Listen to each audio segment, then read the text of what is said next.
नमस्कार मित्रांनो, आपण अंगणवाडी पर्यवेक्षिका त्याचबरोबर मुख्य सेविकासाठी अतिशय उपयुक्त अशी प्रश्नपत्रिका पाहणार आहोत। आजचा आपला प्रश्नसंच क्रमांक 6 आहे। याच्या अगोदरचे 5 जर तुम्ही पाहिले नसतील तर ते पाहून घ्या, कारण ते परीक्षेच्या दृष्टीने काय अतिशय उपयुक्त आहेत। त्यातमधले पहिले जे 2 व्हिडिओ आहेत आपले, त्याच्यामध्ये आपण काय केलेलं आहे, ICDSच्या प्रश्नांचा समावेश केलेला आहे, म्हणून ते सुद्धा काय आहेत परीक्षेच्या दृष्टीने अतिशय उपयुक्त आहे। ठीक आहे, मग या ठिकाणी बघूया पहिला प्रश्न काय पहा आपला, जागतिक शांतता व आंतरराष्ट्रीय सहकार्य यासाठी भारताने कोणत्या तत्वाचा पुरस्कार केला। आता या ठिकाणी काय विचारले आपल्याला की भारताने जागतिक शांतता आणि आंतरराष्ट्रीय सहकार्य यासाठी कोणत्या तत्वाचा पुरस्कार केला असं विचारलंय। मग भारताने या ठिकाणी कोणत्या तत्वाचा पुरस्कार केला होता, तर पंचशील तत्वाचा पुरस्कार केला होता। मग या ठिकाणी अजून एक प्रश्न विचारला जातो की भारताने पंचशील करार कधी केला, तर हा पंचशील करार कधी केला होता, 1954 मध्ये केला होता। आणि कोणत्या 2 देशामध्ये हा पंचशील करार झाला होता, तर हा भारत आणि चीन, इंडिया आणि चायनामध्ये हा काय झाला होता, पंचशील करार झाला होता। कधी झाला होता, 1954 ला। परंतु चायनानं काय केलं, 1962 ला हा करार मोडला आणि काय केलं, भारतावरती आक्रमण केलं, भारतावरती हल्ला केला आणि या युद्धामध्ये काय झालं, भारताचा दारुण पराभव झाला। ठीक आहे, मग तुम्हाला लक्षात ठेवायचं आहे पंचशील करार कोणत्या 2 देशामध्ये झाला, तर भारत व चीनमध्ये झाला। कधी झाला, 1954 ला झाला। आणि चायनाने भारतावरती कधी आक्रमण केलं, तर ते 1962 ला केलं। ठीक आहे, पुढचा प्रश्न पाहू आपण, प्रश्न क्रमांक 2 पहा काय विचारलं या ठिकाणी पहा, जून 1984 मध्ये कोणत्या मोहिमेअंतर्गत भारतीय लष्कराने पंजाबमधील अमृतसर येथील सुवर्ण मंदिरातील अतिरेक्यांचा बिमोड केला। मग यासाठी कोणतं ऑपरेशन राबवलं होतं, तर ते राबवलं होतं ऑपरेशन ब्लू स्टार। मग आता या ठिकाणी अजून एक प्रश्न विचारला जातो की ऑपरेशन ब्लू स्टार कधी राबवलं, तर ते जून 1984 मध्ये राबवलं होतं। कुठं राबवलं होतं, तर ते अमृतसर येथील जे सुवर्ण मंदिर आहे, या सुवर्ण मंदिरामध्ये काय झाले होते, खलिस्तानी अतिरेकी घुसले होते आणि त्यांचा बिमोड करण्यासाठी काय केलं होतं, हे ऑपरेशन ब्लू स्टार राबवलं होतं। ठीक आहे, मग अजून एक प्रश्न विचारला जातो सगळ्यात महत्त्वाचं की सुवर्ण मंदिर कोणत्या शहरामध्ये आहे। मग हे कोणत्या शहरामध्ये आहे, तर ते अमृतसरमध्ये आहे। अमृतसर शहर कोणत्या राज्यामध्ये आहे, तर ते पंजाबमध्ये आहे। ठीक आहे, या छोट्या छोट्या गोष्टी आहेत, परंतु परीक्षेच्या दृष्टीने काय अतिशय उपयुक्त आहे। ठीक आहे, मग या ठिकाणी तिसरा प्रश्न पहा, भारतात 1953 साली भाषा व राज्य पुनर्रचना आयोग खालीलपैकी कोणाच्या अध्यक्षतेखाली नेमण्यात आला। आता कालच्या व्हिडिओमध्ये आपण स्पष्टीकरणामध्ये याच्यावरती सांगितलं होतं मी तुम्हाला विश्लेषण, परंतु पहा याच्यावरती प्रश्न विचारला होता। मग काय सांगितलं होतं की बाबा राज्य पुनर्रचना, हा जो भाषावार राज्य पुनर्रचना आयोग आहे, हा कोणाच्या अध्यक्षतेखाली नेमला असं विचारलं होतं। मग भाषावार राज्य पुनर्रचना आयोग कोणाच्या अध्यक्षतेखाली नेमला होता, तर तो फाजल अली यांच्या अध्यक्षतेखाली नेमला होता।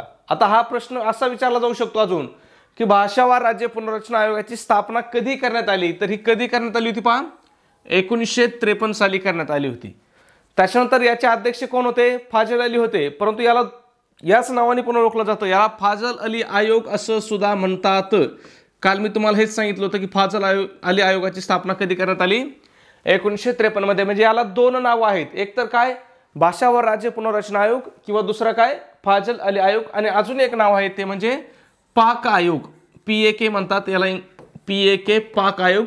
म्हणजे जे त्याचे काय होते, एकूण 3 सदस्य होते, म्हणजे 3 लोकांचा हा आयोग होता।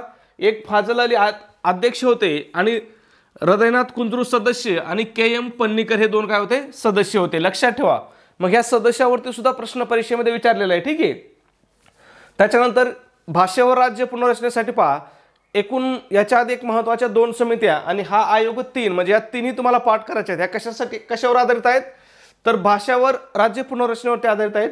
मग सगळ्यात पहिली समिती नेमली होती पहा SK धर समिती। कोणती समिती, SK धर समिती। कधी नेमली होती ही, 1948 ला। त्याच्यानंतर JVP समिती, ही समिती कधी नेमली होती, ही सुद्धा 1948 ला नेमली होती।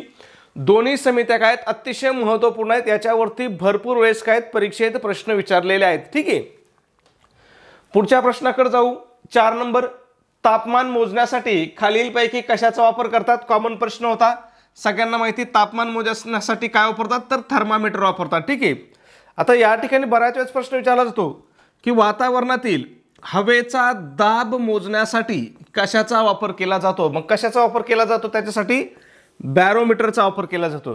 त्याच्यानंतर हा प्रश्न सुद्धा खूप वेळेस विचारलेला आहे की दुधाची सापेक्ष घनता मोजण्यासाठी कशाचा वापर केला जातो, तर या ठिकाणी लॅक्टोमीटरचा वापर केला जातो. दोन्ही प्रश्न काय आहेत, अतिशय उपयुक्त आहेत, परीक्षेच्या दृष्टीने अतिशय महत्त्वपूर्ण आहे. ठीक आहे. पुढचा प्रश्न पाहण्या अगोदर मित्रांनो एक छोटीशी पण अतिशय महत्त्वपूर्ण अशी सूचना. मित्रांनो, आपण अंगणवाडी पर्यवेक्षिका त्याचबरोबर मुख्य सेविकासाठी अतिशय इम्पॉर्टंट, अतिशय महत्त्वपूर्ण अशी टेस्ट सिरीज सुरू केलेली आहे.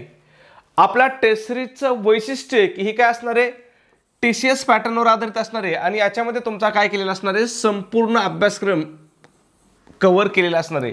म्हणजे तुमचा जो सगळा सिलेबस आहे तो या ठिकाणी काय असणार आहे, इन्क्लूड असणार आहे. ठीक आहे. त्याचबरोबर याच्यामध्ये तुम्हाला काय भेटणार आहेत, एकूण 10 टेस्ट पेपर भेटणार आहेत आणि याच्यावरती तुम्हाला फ्रीमध्ये अतिशय IMP अशा नोट्स भेटणार आहेत.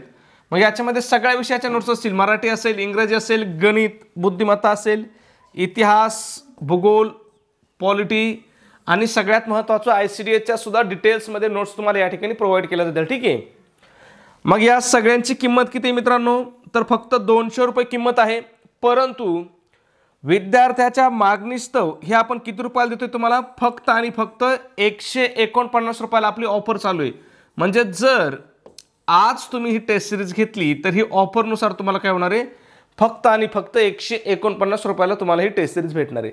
मग हे 149 रुपये तुम्हाला कुठं पे करायचे आहेत, तर तुमच्याकडे गुगल पे असेल, फोनपे असेल, त्या ठिकाणी आपला नंबर आहे पहा 96 89 14 16 30.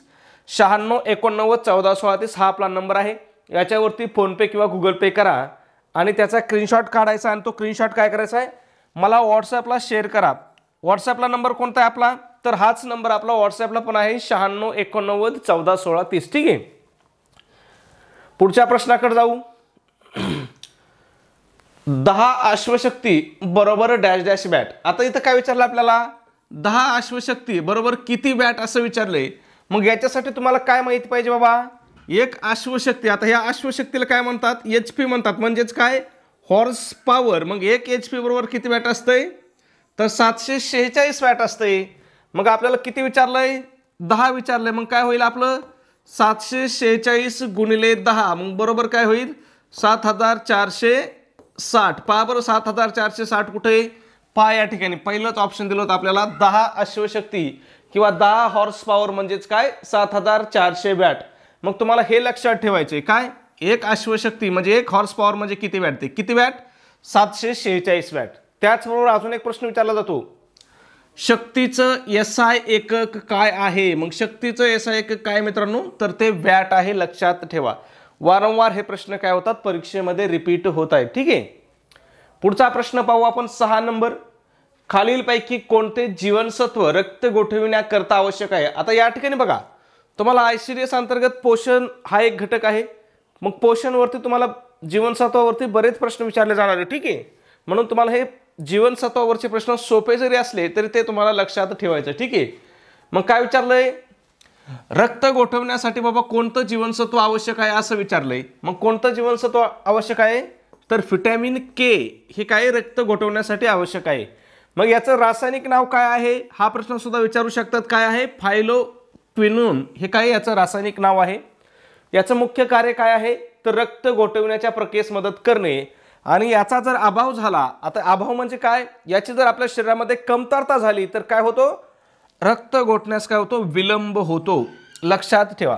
तुम्हाला जीवनसत्वाचा अभ्यास करताना काय करायचं, 2-4 गोष्टीचं लक्षात घ्यायचं. एक तर काय, जीवनसत्वाचं नाव, त्याच्यानंतर त्याचं रासायनिक नाव. आता सध्या ट्रेंड चालू आहे, रासायनिक नाव बऱ्याच परीक्षेत विचारलं जात आहे. ठीक आहे. मग त्याचं रासायनिक नाव, त्याचं कार्य काय आहे आणि त्याची जर कमतरता झाली तर कोणता रोग होतो. त्याचबरोबर काही व्हिटॅमिनचे स्रोत पण तुम्हाला लक्षात ठेवायचे आहे. ठीक आहे. पुढचा 7 नंबरचा पहा, पुन्हा व्हिटॅमिनवरतीच प्रश्न आहे. कोणत्या जीवनसत्वाच्या अभावाने वांझपणा येतो. मग हे कोणतं जीवनसत्व आहे, तर हे व्हिटॅमिन E आहे. यालाच वांझपणा विरोधी जीवनसत्व असं सुद्धा म्हणतात. परीक्षेत विचारू शकतात की खालीलपैकी कोणतं जीवनसत्व किंवा कोणत्या जीवनसत्वाला वांझपणा विरोधी जीवनसत्व असं म्हणतात. ठीक आहे. मग कोणत्या E जीवनसत्वाला, आणि रासायनिक नाव पाठ ठेवा. याचं रासायनिक नाव काय आहे तर ते आहे टोकोफेरॉल. ठीक आहे. पुढचा 8 नंबरचा प्रश्न तो सुद्धा जीवनसत्वावरतीच आहे. पहा, डोळ्यांचे आरोग्य नीट ठेवण्यासाठी प्रामुख्याने कोणत्या जीवनसत्वाचा उपयोग होतो तर हा व्हिटॅमिन. आता हे काय मित्रांनो आपण लहानपणापासून शिकत आलेलो आहेत जीवनसत्व, त्याच्यामुळे याच्यावर ते प्रश्न आपल्याला इथं चुकणार नाहीत. पण जर खाली थोडे डीपमध्ये प्रश्न आला तर आपला प्रश्न चुकवू शकतो. ठीक आहे. मग याचं मुख्य कार्य काय आहे पहा, तर अंधारी दृष्टीसाठी डोळ्यात दंडपेशीमध्ये रॅडॉक्सिन तयार करणे हे काय आहे, व्हिटॅमिन अचं मुख्य कार्य आहे. आता या ठिकाणी आपल्याला अजून एक असा प्रश्न विचारला जातो की अंधारी दृष्टीसाठी डोळ्यामध्ये कोणत्या पेशी असतात तर त्या कोणत्या पेशी असतात, दंडपेशी असतात. ठीक आहे. अजून एक प्रश्न विचारला जातो, अंधारी दृष्टीसाठी डोळ्यातील दंडपेशीमध्ये कोणत्या रंगद्रव्याची निर्मिती केली जाते. मग कोणत्या रंगद्रव्याची निर्मिती केली जाते तर रेडॉक्सिन या रंगद्रव्याची निर्मिती केली जाते. आणि कशाच्या साह्याने तर व्हिटॅमिन अ च्या साह्याने. लक्षात ठेवा. ठीक आहे. आता व्हिटॅमिन अ चा मुख्य स्रोत काय पहा, गाजर, पालक, मेथी. ठीक आहे. त्याच्यानंतर अभावाचा परिणाम काय होतो, रात आंधळेपणा होतो व्हिटॅमिन अ च्या अभावाच्या यांनी. ठीक आहे. पुढचा प्रश्न पाहू 9 नंबर, भारतीय संसदेवरती कधी हल्ला झाला. कॉमन प्रश्न होता, सगळ्यांना माहिती आहे. 13 डिसेंबर 2001 ला काय झाला होता, भारतीय संसदेवरती हल्ला झाला होता किंवा अटॅक झाला होता. ठीक आहे. पुढचा प्रश्न पहा, राज्यसभेचा सभासद म्हणून नियुक्तीसाठी वयाची अट काय आहे. कशाचा सभासद, राज्यसभेचा. मग वयाची अट काय आहे तर त्या उमेदवाराचं वय 30 वर्षापेक्षा काय कमी नसावं. ठीक आहे. 30 वर्षापेक्षा कमी नसावं. मग आता या ठिकाणी तुम्हाला एक गोष्ट लक्षात ठेवायची, या वयावरती प्रश्न विचारले जातात, भरपूर विचारले जातात. ठीक आहे. आणि प्रत्येक परीक्षेत विचारले जातात. आता त्या दिवशी टीईटीच्या परीक्षेत सुद्धा प्रश्न विचारला होता. ठीक आहे. मग हे कोणाकोणाचं वय विचारलं जातं तुम्हाला लक्षात ठेवायचं. पहा, एक तर सगळ्यात पहिलं वय लक्षात ठेवा 21, त्याच्यानंतर कोणतं 25, त्याच्यानंतर 30 आणि त्याच्यानंतर किती 35. ठीक आहे. हे वय लक्षात ठेवायचे. ठीक आहे. मग हे काय पहा, आता या ठिकाणी बघा 21 कशासाठी आहे तर हे स्थानिक स्वराज्य संस्थाचा सदस्य. मग ग्रामपंचायत असेल, पंचायत समिती असेल, जिल्हा परिषद असेल किंवा नगर परिषद असेल, महानगरपालिका असेल, म्हणजे जेवढ्या स्थानिक स्वराज्य संस्था आहेत तेवढ्यासाठी कोणतं वय आहे तर 21 वर्ष आहे. आमदारकी कितीसाठी आहे, आमदारासाठी किती आहे 25. ठीक आहे. आमदार. मग आमदार कोणते असतात, 2 आमदार असतात, विधानसभा आणि विधान परिषद, त्यांच्यासाठी किती 25. त्याच्यानंतर खासदार 30. ठीक आहे. खासदार पुन्हा 2 असतात. आणि हे कोणासाठी, राष्ट्रपती आणि उपराष्ट्रपती. ठीक आहे. राष्ट्रपती आणि उपराष्ट्रपतीसाठी किती वयाची अट आहे तर ती 35 आहे. ठीक आहे. आलं लक्षात, सोपं आहे. पुढचा प्रश्न 11 नंबर, 1983च्या क्रिकेट विश्वचषक स्पर्धेसाठी भारताचा कर्णधार कोण होता तर कोण होता, कपिल देव होता. भारताने सर्वप्रथम विश्वचषक कधी जिंकला होता 1983 ला जिंकला. आणि त्याच्यानंतर कधी जिंकला 2011 ला जिंकला. आता ही कोणता वर्ल्ड कप सांगतोय मी तर 50-50 ओव्हरचा म्हणजे एक दिवसीय वर्ल्ड कपचं सांगतोय. T20चं मध्ये आणू नका. T20ला कधी जिंकला होता 2007 ला आणि आता चालूचा जिंकला होता. ठीक आहे. मग 2011 ला कॅप्टन कोण होता तर धोनी होता. लक्षात ठेवा. T20चा 2007 ला जिंकला होता, तिथं पण कॅप्टन कोण होता, धोनी होता. आणि आता जो आपण T20चा जिंकलाय त्याचा कॅप्टन कोण होता, रोहित शर्मा होता. ठीक आहे. पुढचा प्रश्न पहा 12 नंबर, नांदूर मध्यमेश्वर बाबत खालीलपैकी कोणते विधान सत्य आहे. बघा, हे जे नांदूर मध्यमेश्वर आहे ना याच्यावरती सुद्धा भरपूर प्रश्न परीक्षेमध्ये विचारले जातात. मग आता इथं 2 विधानं दिलेत आणि विचारले कोणतं विधान सत्य आहे. ठीक आहे. बघूया काय विधान आहेत. पहा, महाराष्ट्राच्या नाशिक जिल्ह्यातील निफाड तालुक्यातील हा एक जलाशय आहे. दुसरं काय दिलंय, हा गोदावरी आणि कादवा नदीच्या संगमावरती आहे. मग याचं योग्य उत्तर काय मित्रांनो, दोन्ही बरोबर हे याचं योग्य उत्तर आहे. मग लक्षात ठेवायचं, नांदूर मध्यमेश्वर अभयारण्य कुठे आहे तर नाशिक जिल्ह्यातल्या कोणत्या तालुक्यात आहे, निफाड तालुक्यात आहे. आणि हे कोणत्या 2 नद्याच्या संगमावर आहे तर गोदावरी आणि कादवा या 2 नदीच्या संगमावरती आहे. लक्षात ठेवायचं. ठीक आहे. यालाच काय म्हटलं जातं, महाराष्ट्राचं भरतपूर असं सुद्धा याला म्हटलं जातं. ठीक आहे. त्याच्यानंतर अजून याच्याबद्दल महत्त्वाची माहिती आहे, तुम्हाला ती सांगतो. तर याला पक्षी अभयारण्य म्हणतात. पक्षी अभयारण्याचा दर्जा कधी देण्यात आला, याला 1986 ला घोषित करण्यात आलं. क्षेत्रफळ पहा, क्षेत्रफळ शक्यतो विचारित नाहीत पण याचं विचारू शकतात का तर हे राऊंड फिगर आहे हे पुढचं 12 जाऊ द्या पण 100 चौकी मी असं विचारू शकता, ठीक आहे. आणि हे सगळ्यात महत्त्वाचं इथं विचारलं जातं आपल्याला की भारतातील पहिलं रामसर क्षेत्र कोणतं, काय भारतातील पहिले रामसर क्षेत्र कोणतं, मग ते कोणतं आहे रामसर क्षेत्र, तर नांदूर मध्यमेश्वर आहे. आता रामसर क्षेत्र म्हणजे काय, तर ते पाणथळ प्रदेश संवर्धनासाठी हा एक दर्जा दिला जातो, ओके. आणि याला कधी दर्जा किंवा कधी जाहीर करण्यात आलेलं आहे रामसर क्षेत्र म्हणून, 2020 मध्ये करण्यात आलेलं आहे. लक्षात ठेवा, खूप महत्वाचं आहे, ठीक आहे. पुढचा प्रश्न 13 नंबर, महाराष्ट्राच्या 2020-21च्या वार्षिक आर्थिक सर्वेक्षणात नमूद केलेल्या मानव विकास निर्देशांक 2011 नुसार खालीलपैकी कोणत्या जिल्ह्याचा HDI कमी आहे असं विचारलंय. ऑप्शन काय दिलेत, नंदुरबार, ठाणे, मुंबई आणि नागपूर. कोणत्या जिल्ह्याचा HDI कमी आहे, तर तो नंदुरबारचा HDI कमी आहे. मग HDI म्हणजे काय, याचा फुल फॉर्म सुद्धा विचारलेला आहे. मग त्याला काय म्हणतात, ह्युमन डेव्हलपमेंट इंडेक्स, त्यालाच मराठीत काय म्हणतात, मानव विकास निर्देशांक, ठीक आहे. याची सुरुवात कधी झाली HDI ची, हाही प्रश्न विचारलेला आहे. कधी सुरुवात झाली, 1990 ला. आणि याला कोणी याची म्हणजे रचना कोणी केली किंवा HDI चा जनक कोण असा प्रश्न विचारला जातो. कोण आहे, मेहबूब उल हक आहे. हा काय एक पाकिस्तानी अर्थतज्ञ आहे मेहबूब उल हक. आणि दुसरा अर्थतज्ञ आपले भारतीय होते अमर्त्य सेन. यांनी काय केलेली आहे, HDI ची निर्मिती केलेली आहे, ठीक आहे.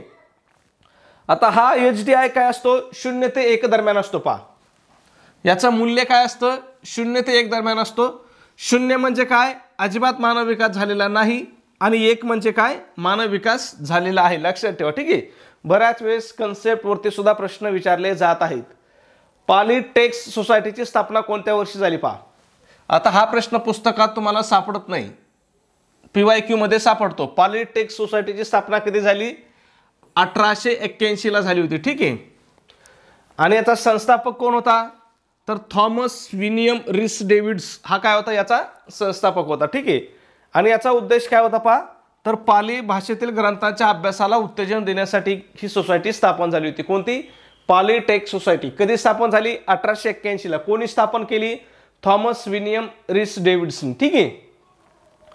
पुढचा प्रश्न पहा, ऋग्वेदातील प्रत्येक मंत्रास काय म्हणतात. भरपूर वेळेस रिपीट झाला आहे. ऋग्वेदातील प्रत्येक मंत्रास काय म्हणतात, तर ऋचा म्हणतात. मग आता एकूण वेद किती आहेत मित्रांनो, तर एकूण 4 वेद आहेत. हे तुम्हाला माहिती आहे, कॉमन आहे. मग पहिला वेद कोणता आहे, ऋग्वेद आहे. यालाच काय म्हणतात, पहा, सर्वात पहिला किंवा सर्वात जुना वेद. त्याच्यानंतर यजुर्वेद, याच्यामध्ये काय आहे, मंत्र तंत्र विद्या आहे. त्याच्यानंतर सामवेद. आता हा सामवेद खूप महत्त्वाचा आहे. का, तर या सामवेदाला भारतीय संगीताचा पाया म्हणलं जातं, ठीक आहे. त्याच्यानंतर आहे अथर्ववेद.